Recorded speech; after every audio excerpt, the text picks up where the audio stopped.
മണ്ണിൽ പൊന്നു വിളയിക്കുന്ന കർഷകർക്ക് മലയാള മനോരമ നൽകുന്ന ഏറ്റവും വലിയ പുരസ്കാരങ്ങളിൽ ഒന്നാണ് കർഷകശ്രീ അവാർഡ്. ഈ 2026 കർഷകശ്രീ ജേതാവായി മലയാള മനോരമ എന്നെ തെരഞ്ഞെടുത്തിരിക്കുകയാണ്. ഒരുപാട് വർഷത്തെ പരിശ്രമങ്ങളും അധ്വാനങ്ങളും ഒക്കെ അതിന്റെ പിന്നിലുണ്ട്.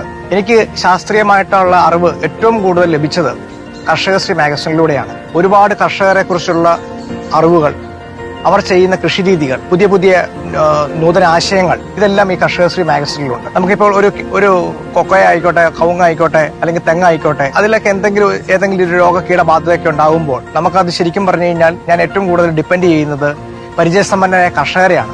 അങ്ങനെ ഞാൻ ഫോളോ ചെയ്യാനുള്ള അറിവ് എനിക്ക് ലഭിച്ചത് കർഷകശ്രീയിലൂടെയാണ്. അധ്വാനിക്കാൻ തയ്യാറാണെങ്കിൽ, ശാസ്ത്രീയമായ അറിവുണ്ടെങ്കിൽ തീർച്ചയായിട്ടും നമുക്ക് നല്ല രീതിയിൽ കൃഷിയിൽ വിജയിക്കാൻ സാധിക്കും. അങ്ങനെ ശാസ്ത്രീയമായിട്ടൊരു അറിവ് നമുക്ക് ലഭിക്കണമെന്നുണ്ടെങ്കിൽ ശരിക്കും പറഞ്ഞു കഴിഞ്ഞാൽ ഒരു യൂട്യൂബിലൂടെ അല്ലെങ്കിൽ ഒരു സോഷ്യൽ മീഡിയാസിലൂടെ മാത്രം നമ്മൾ ഡിപ്പെൻഡ് ചെയ്ത് ഒരിക്കലും കിട്ടണമെന്നില്ല. അതിന് ശരിക്കും പറഞ്ഞു കഴിഞ്ഞാൽ കർഷകശ്രീ ഉള്ള മാഗസിനാണ് നമുക്ക് ഏറ്റവും കൂടുതൽ അറിവ് ലഭിക്കുന്നത്. കാരണം അവരൊരു ടീമാണ്.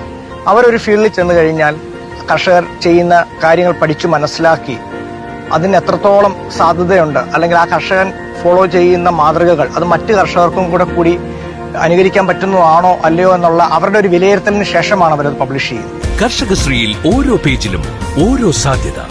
കർഷകശ്രീ, കർഷകർക്കും കൃഷിയെ സ്നേഹിക്കുന്നവർക്കും.